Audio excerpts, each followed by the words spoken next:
Pessoal, boa tarde. Hoje, sexta-feira, dia 10, a gente tem mais um comitê de investimentos, só que dessa vez é o comitê de investimentos sem filtro, o No Mercy, é a nossa nova versão. Eu e o Júnior estamos aqui para falar tudo que passa na nossa cabeça para vocês. E hoje a gente vai falar de alguns assuntos bem polêmicos ali. O dólar está subindo, passou de 5, está passando quase de 5,50, saiu de 5,30 para 2 dias atrás para cá. Muita gente perguntando para a gente o que está acontecendo, vamos esclarecer isso para todo mundo. Falar um pouco da gasolina também, que caiu 4% e pode afetar o preço da bomba agora, né? eh, Aqui no Brasil. E vamos falar também um pouco aí sobre o que aconteceu com os COIs, se é bom ou não aplicar a COI. Já te dou um spoiler, já de cara, é péssimo. E a gente vai conversar aí sobre esse COI da Ambipar, que está acontecendo, falar um pouco do Tanuri também, falar um pouquinho aí da Cosan e de outras coisas que estão acontecendo aí, que estão deixando o mercado do cabelo em pé essa semana. Muita notícia ruim para a empresa. Vamos começar, Juliano? Vamos lá. Então é o seguinte, conta para a gente aí um pouquinho do que você está achando aí do dólar. Bom, o dólar eu acho que ele está subindo aí 4% praticamente desde a sua mínima, né, de 5,27, 5,30, e não acho que está errado não, por alguns motivos. Primeiro, a gente está vendo uma alta do dólar lá fora, do dólar index, que realmente as pessoas, quando o dólar bateu um pouco abaixo de 96, no dia lá do Fed. Curiosamente, no dia que o Banco Central americano cortou o juros, o dólar subiu, né? A mínima do dólar foi o dia que o Fed cortou o juros. E desde então o dólar index está subindo. E é um comportamento bem equivalente a todas as outras vezes que o Fed cortou o juros. Corta e ele sobe 2, 3% logo depois. Se você pega a média dos cortes desde 1971 até hoje. Só que para você vender dólar, o dólar index é uma cesta de 6 moedas. Então é uma cesta contra o euro, o ien e a libra. Vamos parar nessas três. Essas três moedas equivalem a 80% da cesta, 60%, arredondando, 60% o euro, 10% o ien, 10% a libra. A França hoje, nessa sexta-feira, 10 de outubro, vai escolher o sexto premier em 3 anos. A dívida francesa está passando 100% do PIB. O Japão anunciou uma nova premier, vai ser votada muito em breve, mas ela está liderando o partido que domina a política e quer reviver o Abenomics, que é uma era de juro baixo e emissão de dívida. E Então, gastos e altos. gastos altos. O ien cai 10% desde abril, a Quer dizer, moeda de reserva. quer dizer que você está falando para a gente que assim, não é tanto mérito dos Estados Não é Unidos. tanto mérito dos Estados Unidos. Fora a Inglaterra está com problema de orçamento. Então o dólar está subindo bem contra 80%, colocando só essas três moedas. Então, para você vender o dólar, você tem que apostar na França, tem que apostar no Japão, tem que apostar na Inglaterra. E a gente está dizendo que está sendo difícil fazer esse tipo de aposta. Tá? Então o dólar deu uma puxada lá fora. Hoje também teve uma briga aí entre o Trump e o Xi Jinping, porque o Xi está querendo controlar a exportação de terras raras e os Estados Unidos estão ameaçando de colocar muitas tarifas contra a China. E isso está fazendo a bolsa americana cair, que eleva a aversão a risco. Uma queda grande do preço do petróleo, em torno de 4%. E internamente todo um ambiente bastante confuso, basicamente porque o governo, depois a gente vai falar com mais detalhes, perdeu a votação da MP 1303, a BBB, né? E também começou a ter críticas com relação à atuação do Banco Central, que mudou hoje a forma de fazer empréstimos habitacionais, reduzindo aí o compulsório da poupança para esses empréstimos. Ou seja, o próprio BC colocando mais liquidez no momento que a inflação está muito resistente. E um terceiro motivo, as pesquisas Genial Quest divulgadas nos dias 8 e 9 de outubro deram uma melhora para o Lula. O Tarcísio deu uma patinada, tem um site aí nos Estados Unidos, né, que é o Polymarket, que começou a fazer as apostas para a eleição ano que vem. É importante dizer que o Polymarket ainda está com um volume muito baixo. A gente tem um ano para as É eleições. muito longe aí, né? Sim, mas o Lula estava abaixo de 50, hoje já está em 60% de chance de ganhar. Então o mercado reduziu um pouco o meio a meio, que estava muito meio a meio. Se ele reduziu a aposta do Centrão, direita, ganhar e aumentou a aposta do Lula ganhar, os ativos também se deterioram. Então, resumidamente, nós temos vários motivos, seja uma aversão a risco por causa da China, seja um aumento do dólar por causa de França e Japão, a questão da MP que o governo perdeu, mudança de empréstimo do Banco Central, um pouco de melhor de Lula. É um mega coquetel justamente no último trimestre do ano, que é o trimestre onde nós temos uma saída maior de dólares historicamente no Brasil para remessa de dividendos. E eu acho que também tem assim, complementando um pouco, né? Você vê que essa subida do Brasil, da moeda, da desvalorização da moeda brasileira, ela vem maior do que em outros países, né? Então, assim, Sim, maior do que no México, maior do que em outros países que são, que fazem paralelo com o Brasil.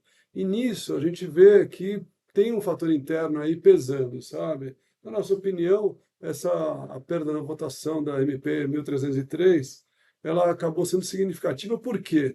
Porque você joga para o governo uma batata quente, né? No sentido do quê? O que eu vou fazer agora? Eu vou tentar restabelecer com o Congresso algum outro tipo, vou ter que lançar uma MP, ou vou para o outro lado, vou lançar mais dívida, e a dívida custa 15% hoje em dia, ou vou emitir moeda, que traria inflação e também desvalorizaria a moeda.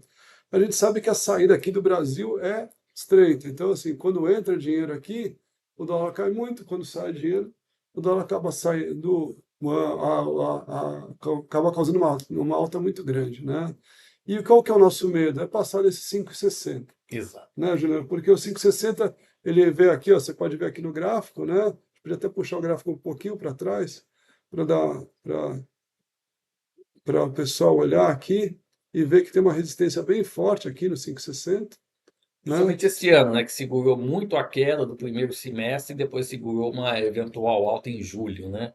Então, a região de 5,60 é uma região bem importante. Só uma coisa que eu queria comentar com vocês: não é porque o Luiz falou, o governo perdeu a MP, não, ele tinha mais é que perder mesmo, né? Eu acho que passar a MP ninguém defende, Não, muito ninguém menos a defende, gente, né? especialmente a gente, né? Mas é aquela batata quente que o Luigi falou, quer dizer, como que o governo vai fazer o ano que vem, já que ele vai ter que ou ter um déficit maior, ou vão fazer algum novo tipo de imposto, lembrando que quando o governo percebeu que ia perder a votação na quarta-feira, coincidência do destino ou não, o Cristiano Zanin desengavetou aí um pedido da CGU para voltar a cobrar a tributação sobre a folha de pagamento que tinha sido isenta num projeto de lei aprovado pelo Congresso em 2023, cujo valor dessa isenção é idêntico ao valor da perda dessa MP. Também está nos jornais de hoje o governo dificultar a compensação de impostos, né? É, Então, na verdade é que assim, o governo, numa tentativa de ser reeleito, né, sim, ele acabou fazendo o Bolsa Gás, o Bolsa Eletricidade, o Bolsa. Então, conseguiu, semana passada, isentar, né, abaixo de R$ 5.000, ninguém mais paga imposto de renda. e hoje está lançando um E programa de reforma de habitação de 30 bi de reais. estava tentando falar para deixar com que as pessoas não pagassem mais o ônibus no Sim, final de semana e nos feriados. Tudo isso é maravilhoso. Quem não gostaria de fazer isso para a população? O exatamente. problema é como é que paga por isso, né? Então, assim, com o dinheiro dos outros fica muito mais fácil, né? Agora, o teu mesmo, você fala assim, não, vou pagar por tudo isso, é outro papo e acaba criando uma não responsabilidade fiscal que vira um voo de galinha, né? Ah, parece muito legal, mas lá na frente você acaba gerando todos esses montes de problemas que a gente está vendo aí. É, Agora, Luiz, só para complementar, evidentemente, 20 bilhões, 30 bilhões a mais de rombo ano que vem é meio que irrelevante para o tamanho da nossa dívida, que já está batendo 10 trilhões. Então, isso é irrelevante. O que pega poxa, aumentou a chance dele ganhar a eleição. mas eu acho que também sim, sim, mas também assim, você junta 35 bi Não, lógico, em cima de um déficit de quase 10%, sim. entendeu? Então, assim, como é que você faz ali? Só para vocês terem uma ideia, né, que a gente fala bastante disso, né, o déficit de 10% ao ano, imagina que a dívida está andando perto de 70%, né? Então, assim, você está aumentando em 7% a dívida. Ou seja, o Brasil ou precisa crescer 7% ao ano o PIB para zerar essa dívida, ou vai ter que pagar 7% a mais de dívida, 15% de juros em cima de É, 7% a mais. Ou seja, vamos chutar baixo aqui, né? Falar que o Brasil vai crescer uns 2%, só para equalizar a conta aí de padeiro, né? O Brasil vai ter que crescer 2% para meio que pagar a conta, sabe? De juros, sem de os outros juros, juros. pois é. Então, assim, resumindo bastante aí, o Brasil entra num novo risk-on e a gente não falou nem um pouco do déficit de conta corrente que está acontecendo aqui, que também é uma pressão para o dólar. Então, assim, a pergunta é, por que, que o dólar está subindo? Talvez a resposta seja assim, por que, que o dólar não estava Subindo subindo antes. Por que antes? que caiu tanto? Exato, Porque né? tinha um juro de 15% ao ano, uma expectativa de meio a meio de mudança do pêndulo político e, bem ou mal, um dólar index que também, a gente não estava tão correlacionado ao dólar index, estava caindo, o dólar que caía mais do que, que o dólar index, mas ele estava correlacionado mais com emergentes. Então, a queda do dólar global, juros de 15%, expectativa de mudança de pêndulo, de repente o pêndulo pode não mudar, o dólar sobe, continua pagando os 15, mas a dívida piora, né? Aumenta com a derrubada da 1303. Então, é uma série de fatores internos. O contracorrente, que agora, como a gente já tinha dito no primeiro bloco, é o período de maior saída. Nós estamos com 80 bilhões acumulados em 12 meses de déficit de conta corrente e o investimento estrangeiro direto já não paga Uhum. mais. A última vez que aconteceu isso, Dilma aconteceu que o FDI, que é o investimento externo, não cobre o déficit conta corrente, Dilma. Exato, né? Porque o pessoal já não tem essa expectativa de investir no Brasil Uhum. e não acredita mais que uma lei não vai mudar. Mas você vai lá, ou vou fazer uma indústria aqui, vou fazer uma usina, demora 30 anos para voltar o dinheiro que você Pois é, botou. Fala assim, putz, será que a lei não vai mudar daqui a 30 já anos? mudou quantas Será? vezes? Não, para vocês terem ideia, desde o começo desse mandato, já foram 27 mudanças De de impostos. alíquota ou impostos. A gente estava até prevendo, né? Quase uma por mês. Tá louco. Bem, temos mais coisa para falar aqui. Só estamos começando. Vamos falar agora um pouco do COI, da Ambipar e da Braskem, que foi a notícia que também deixou os investidores de cabelo em pé essa semana, né? A Ambipar, o Deutsche Bank pediu uma garantia, pediu mais garantias, achou que a empresa não estava com condições de pagar, então falou, olha, quero mais garantias. E aí a empresa não teve garantias para pagar, tinha vencimento para fazer e se botou em risco se a empresa ia pagar ou não. Eu, pessoalmente, eu estava até comentando aqui, porque assim, a gente tem um fundo de infraestrutura que, graças a Deus, vai muito bem, obrigado, né? 120% isento de imposto esse ano, que a gente está conseguindo. No CDI. 120% do CDI, não 120%, mas que não tem Ambipar e também não tem COSAN e tal, mas o ponto todo é o seguinte, muita gente tinha, né? Sim. E uma coisa que a gente falou assim, pô, por que a gente não coloca Ambipar? A gente estava escolhendo os ativos, né? E a gente falou, gente, esse tipo de setor dá muito dinheiro no mundo inteiro. Para vocês terem ideia, a mulher mais rica, ou a terceira mulher mais rica da China, ela mexe com lixo, sabe? E a gente falou, poxa, como é que essa empresa aqui não está dando dinheiro, sabe? Tem alguma coisa estranha aqui, né? E a dívida aumentando e tudo mais, eles comprando um monte de ativos que a gente não entendia como é que encaixava na empresa. Então, assim, o que que acontece? A Ambipar é esse ninho de mafagafinho que eu acabei de falar rapidamente, né? E agora não está conseguindo pagar e começaram a chamar a dívida dos próprios donos, né? Sim. E até pegou o Tanuri nisso aí. Então, que não tem nada a ver, que tem muito a ver com essa história, mas tem a ver com muitas outras histórias Empresas. e empresas. Então, assim, o que que aconteceu com a Ambipar? Ela está com esse problemão, né? E o investidor em COI, para variar, né? Porque o COI eu acho que é muito importante explicar, o COI é um ativo, é um tipo de investimento que dá muito lucro para quem vende ele para você, Muita tá? comissão. Muita comissão. Então, assim, você fica com risco e o vendedor fica com lucro, tá? Então, assim, toma muito cuidado. Graças a Deus, aqui na Blackstone a gente nunca vendeu, nunca aplicou em nenhum COI e nunca vai aplicar. Se alguém fala para você, tá, vamos lá aplicar em COI, toma cuidado, porque, assim, por exemplo, esse da Ambipar foi noticiado em tudo quanto é lugar, caiu 93%. Eles te Sim. vendem um formato seguro, mas ele não é tão seguro assim, né, Juliano? Ele tinha uma cláusula que se tivesse problema na dívida da Ambipar, ele seria antecipado. E foi. E foi antecipado. Então ele não foi levado ao vencimento. Ah, mas tem garantia, se tudo correr bem, se não tiver nenhum problema de dívida, você, na pior das hipóteses, aplica 100 e recebe 100. Mas tem cláusulas de antecipação de vencimento. E numa cláusula dessa, você perdeu 93% do principal. Ó, colocando o gráfico aí da Ambipar, para vocês verem, né? Nesses poucos dias aí, o que que aconteceu? Saiu de 15 para penny stock. Penny stock, para quem não sabe, é Abaixo abaixo de de R$ 1, R$ 1, né? Então, imagina só, o investidor ali estava aplicado, estava vindo aí perto de 15 e, de É uma repente, ação que chegou a bater depois que ela fez o ajuste, né? Chegou a bater quase R$ 25. tá aí, ó, 27. R$ 27. Hoje custa 70 centavos. R$ 27 no Natal, né? No Natal do ano passado. Que E loucura. hoje está 70 centavos. 3% só do que valia. Exato. E a gente estava comentando isso sobre a Ambipar, né? E ao mesmo tempo a gente tem a outra notícia triste aí, que é a Cosan se enrolando um pouco mais. E hoje a gente está falando aí A da Raizen. Que Raíssa aí, tem que a gente está uma colocando no conversa gráfico. que a Raizen vai perder o grau de investimento hoje. Exato. É um papo de E mercado, gente. não é certeza, mas uma ação que no início, quando fez o IPO, chegou a valer R$ 7, hoje vale 10 vezes menos praticamente. Outra penny stock aí, voltando aí os preços para 0,86 ou 0,87, é o bid offer Né? da Raizen hoje.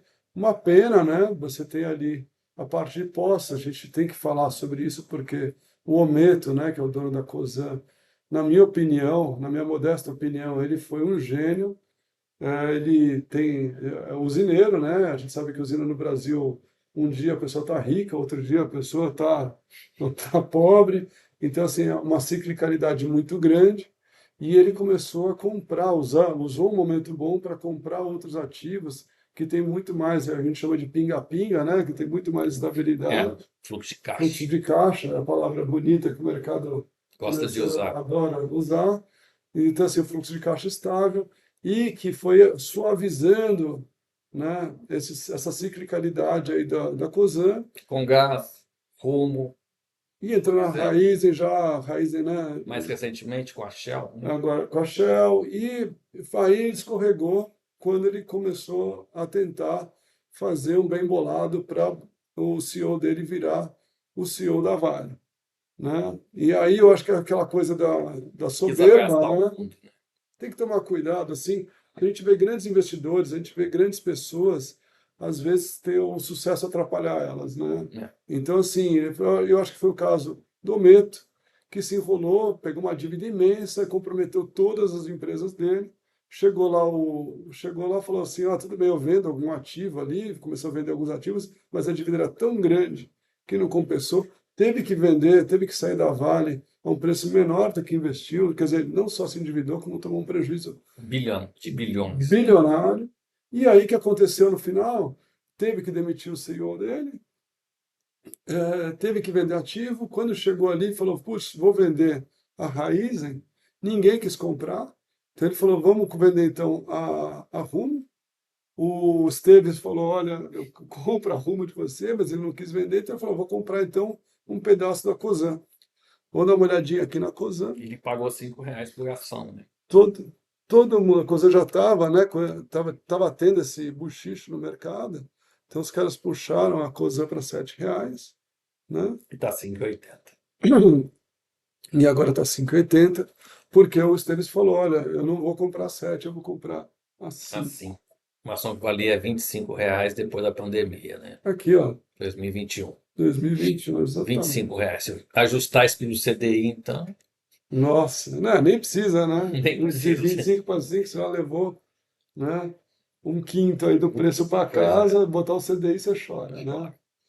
E então, assim, falando um pouquinho aí desses desdobramentos, onde é que eu acho que tem que tomar cuidado? Algumas empresas que estão relacionadas com esses grupos podem sofrer, e muito fundo que tem esses tipos de ativo, como crédito. Todo mundo voou para o crédito, saiu da bolsa, foi para o crédito, Aí né? tem a Braskem também que teve um problema.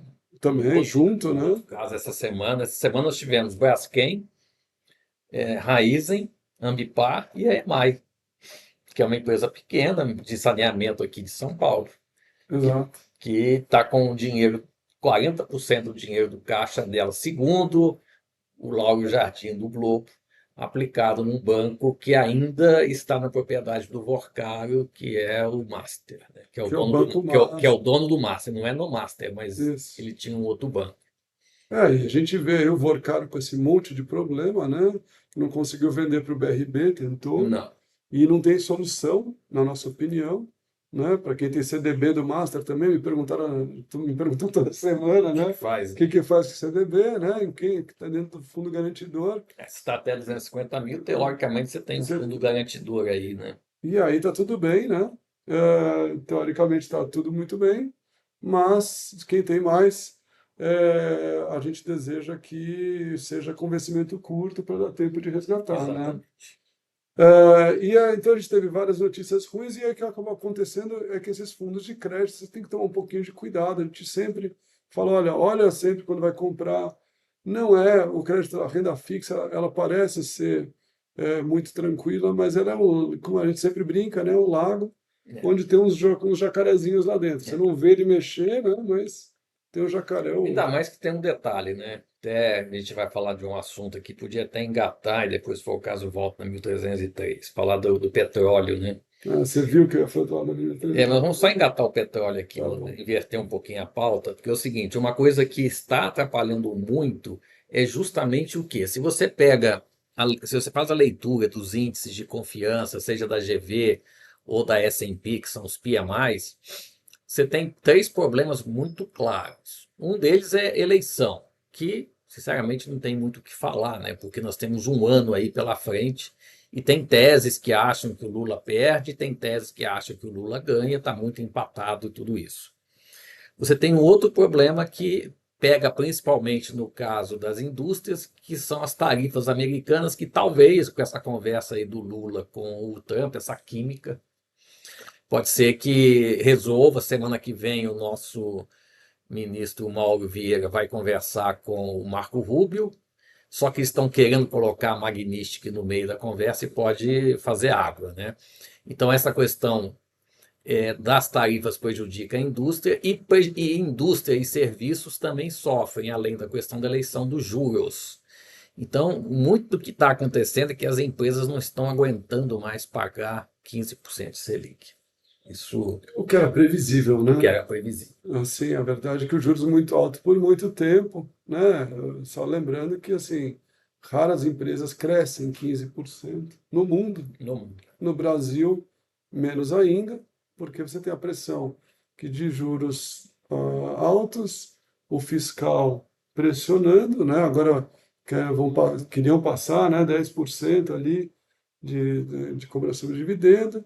Então, assim, você tem também um ambiente de negócios mais complicado. Então, assim, agora fazendo até uma pausa aí nessa história, eu acho que é importante dizer o seguinte: as empresas da Bolsa não estão tão ruins assim. é, E porque esse, por acaso, é um ambiente que, se ele não perdurar, ele é benéfico para algumas grandes empresas. sim, Porque as grandes empresas têm caixa e, nesse momento, eles começam a pegar mercado dos pequenos e médios que vão se enrolando, né?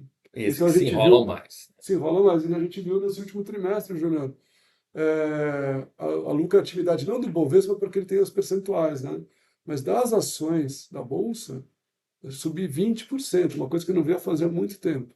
Ou seja, esse não é um ambiente necessariamente maléfico para Não, as não grandes, necessariamente. as empresas que estão com dívida baixa e que Sim. estão com caixa aí sobrando, né? Aí eu faço um adendo, lembrando que quem emite dívida que pode estar em fundo são SAs que não obrigatoriamente são negociadas em bolsa, né? Exato. Então não é assim, o que nós estamos dizendo é o seguinte, tem que tomar muito cuidado na seleção de crédito privado. Continuamos achando a mesma A coisa. gente vem falando isso há um ano, Há né? um ano. E sobre a questão da Selic, pode ser que a gente tenha aí alguma surpresa, porque apesar do dólar estar subindo 4% na semana, o petróleo está perdendo o Texas os US$ 60. Eu pessoalmente acompanho mais o Texas do que o Brent, mas os dois hoje estão caindo na faixa de 4%, que equivale mais ou menos à desvalorização aqui da nossa moeda. E se você pega o relatório da Abicom, mostra, e não deve modificar muito, porque o petróleo está caindo e o dólar está subindo, a gasolina vendida no Brasil está 8% mais cara do que a gasolina vendida no exterior. Em geral, quando isso acontece, a Petrobras fica instigada em vender, em reduzir o preço da gasolina. E uma queda de, vamos supor, 5% no preço da gasolina jogaria a inflação 0,25 ponto percentual para Para baixo. baixo. E isso poderia deixar a nossa inflação bem mais perto do centro da meta, já no ano de 2027 e dar um incentivo aí para o Copom cortar juros. Eu até Só um esta segundinho, Júnior, eu queria Uhum. te fazer uma pergunta. É tudo boa notícia ou também tem algum lado ruim? Tem lado ruim, mas eu quero só fazer um comentário. Até fiz uma entrevista na CNN essa semana, eu coloquei alguns condicionantes, tá? Você precisaria do petróleo cair, tudo bem, mas o dólar não poderia subir muito, tinha que ficar aí até uns 5,40, ele já está um pouco acima disso, isso preocupa, porque o dólar tem algum repasse inflacionário, e tem que chover, porque os reservatórios estão muito secos, e está em bandeira vermelha. Então, assim, não é só o petróleo cair e aí necessariamente o Copom vai cortar, tem alguns outros condicionantes, mas seria uma situação em que não há muita expectativa de corte de juros. Está aí na tela o preço do Brent indo para a mínima do ano. E isso aí é muito interessante para ter um corte no preço, né? Agora, o que acontece? Para a Petrobras, ela vai ter menos dividendo, né? Porque se hoje você está cobrando 8% mais caro, e se você reduz isso, então você vai ter menos dividendo, né? Para o governo, inclusive. Talvez você não tenha uma perda obrigatoriamente de arrecadação, mas lembrando que o imposto na gasolina é muito alto. Mas se você vai gastar menos para encher o tanque do carro, colocar gasolina no carro, teoricamente esse dinheiro sobra e você vai gastar em outra coisa, mas não necessariamente com a mesma tributação. Então pode ter perda tributária, tem perda de dividendo e pior, hein? Isso aí nós temos outras duas consequências. O maior produto da pauta de exportação é petróleo, então vai entrar menos dólares. E o outro ponto é royalty. Exatamente. Então, assim, você tem uma pressão, nova pressão fiscal aí, para a gente ficar de olho. Mas tem um Eu, lado bom que cortaria a Selic se o que cortar, é né? maravilhoso, Uhum. né? Diga-se de passagem, seria muito bom. É só uma, fica, eu tenho esse questionamento que assim, o quanto você pode cortar a Selic nesse cenário sem o dólar subir? Porque você vê que é assim, mas a gente chega lá, É depois, porque você está com uma só, Selic de 15, né? Dá para. Você tem tem um uma caminhão, gordurinha, tem você uma tem um gordurinha. caminhão para cortar aí. Para 12, 13 não mudaria tanto, eu É, acho. especialmente com os juros caindo lá fora, né? Mas é, Exatamente. e aí, voltando aí, ó, quem sabe faz ao vivo aqui, ó, a gente fez um gráficozinho, né? Você vê que a tendência de queda do petróleo, ela não é de hoje, né? Não, E tem vindo ali desde assim, dos carros elétricos e da eletrificação, é uma tendência que está acontecendo e deve continuar. Um ponto de atenção para as petroleiras, né? também. Tem- Que assim, você fala assim, puxa, qual que é o custo de extração, né? Porque você tem assim, sempre o pessoal fala, o lifting cost, né? Quanto que custa para você extrair o petróleo, né? Você tem empresas ali, tipo a PetroRio, que custa quase nada. Já chegou a custar US$ 7, agora tem lá o Yahoo, tem outros postos, então foi para 13 e tal. Mas o ponto é, o custo de US$ 7, mas o custo all-in, ele é muito maior. Hum, No caso da PetroRio, eu acho que é uns US$ 35, tá?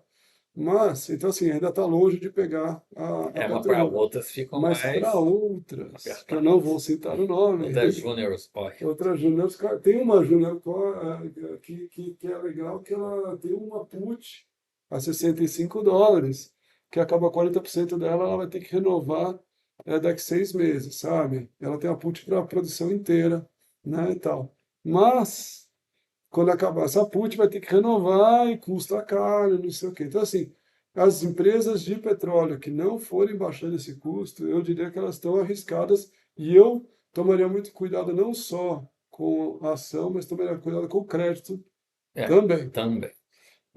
Voltando para o crédito, né? Voltando para o crédito. E aí, eu acho que o último grande assunto, né, polêmico dessa semana, A MP. MP, Juliano. MT-13. Já falamos dela uma vez. 1303, né? A gente já falou. E o. Bom, houve uma vitória muito apertada na comissão, né, por 13-12, né? Desculpa te interromper, porque eu acho que você até escreveu essa semana que talvez tenha uma soberba, né? Sim, teve Do uma soberba do governo, governo que ele ganhou por 497-0, né? Poucos deputados, não, 493 ou 497-0, né? A questão lá do imposto de renda. Então o governo ficou naquela, vamos ganhar fácil, né? No final da história, né, a retirada de pauta, eu acho que ela foi muito importante, porque não é razoável você destruir todo um sistema que foi criado, e eu lembro bem disso, né, quando criou-se faixas do imposto de renda para renda fixa de 15 a 22,5. Então pensem assim, né, no 30º dia não tem mais IOF. Se você compra um título hoje, daqui a 30 dias vende, você vai pagar 18 de imposto. Se você fica com esse título, se você está com um título há 10 anos e vende, paga também 18 de imposto. E antes não. E continua assim, infelizmente. 15, 17,5, 20, 22,5% de imposto. Quanto menos tempo, mais paga imposto. Isso é o correto. Você tem que incentivar as pessoas a pouparem. No momento que você unifica a taxa, você pode simplificar, mas você desestimula. E isso não está certo. A outra questão é que também o caso das ações, o day trade ou quem está com ações há 10 anos ia pagar a mesma coisa, aumentar o imposto sobre o juro de capital próprio, então era tributar o capital. E é interessante dizer que o O governo. investimento. O investimento. É melhor ainda, né? O governo estava dizendo do imposto das bets, mas esse imposto mesmo, antes de ir para a votação, já não ia subir. Exato. Então o governo faz uma propaganda, a tributação BBB, mas ele já tinha abandonado o aumento do imposto para fintech e de bet. Isso já tinha sido retirado pelo relator Carlos Zaratin. Agora, eu acho que foi correta essa derrubada.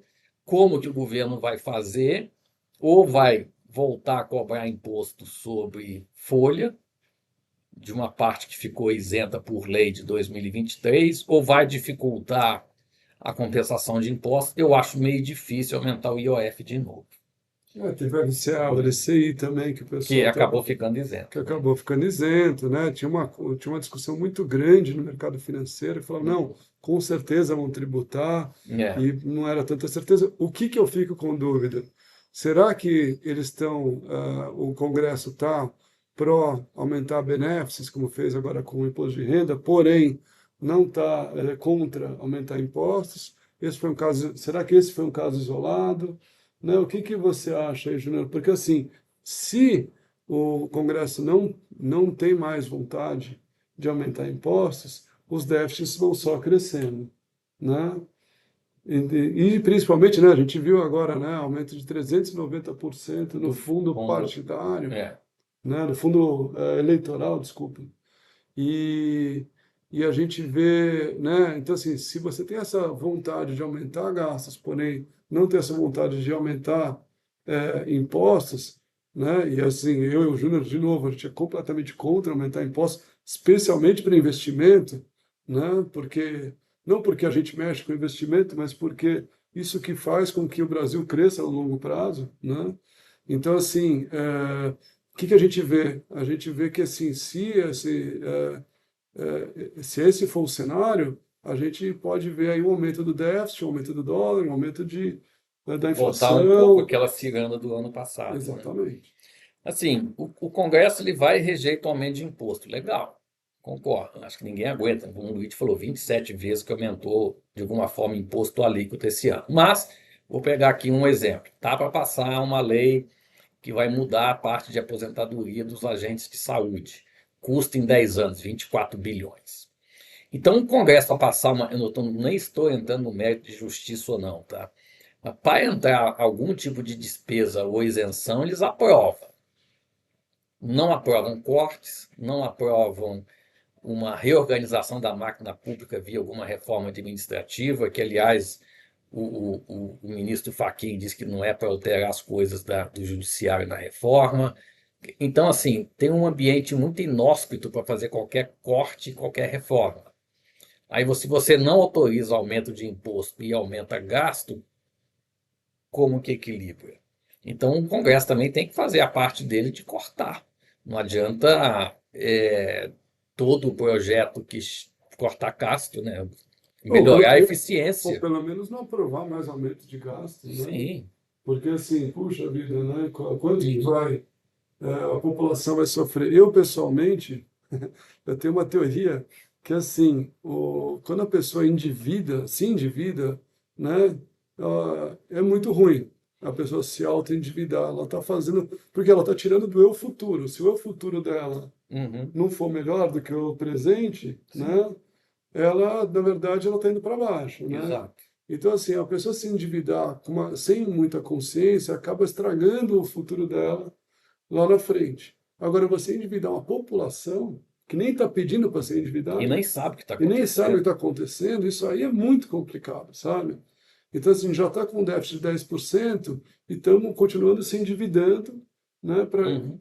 Então, assim, isso aí acaba tirando o futuro de muita gente. A gente, né, obviamente, a gente gostaria que tudo fosse, desse benefícios para todo mundo, mas a verdade é que, assim, não dá para fazer isso de forma desordenada, né, Juliano? E não, mas com um Estado sem eficiência. Sem eficiência, Inclusive, pesado e tudo mais. Pessoal, acho que a gente cobriu tudo, né? cobrimos. Então tá bom. Boa semana para vocês, bons investimentos. Esperamos que semana que vem seja bem melhor do que essa. Até a próxima. Tchau, tchau.